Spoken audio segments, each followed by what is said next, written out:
नमस्कार मित्रांनो, स्वागत आहे आपलं आपल्या यूट्यूब चॅनलवर ट्रॅव्हल विथ PTBमध्ये. तर आज मी तुम्हाला सांगतो इडली खायची कशी असते. तुम्ही स्पूननी चमच्याने खाल्ली असेल, पण इडली तशी नाही खायची. ही अशी इडली घ्यायची, याच्यामध्ये चुरायचं असं आणि कुस करायचं मस्त.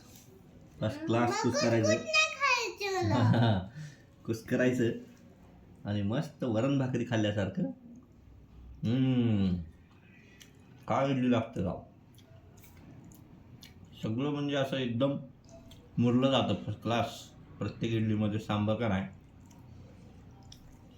मुरलं जातं आणि चव नंबर एक. चव येते नंबर एक. वा, काय चव आहे.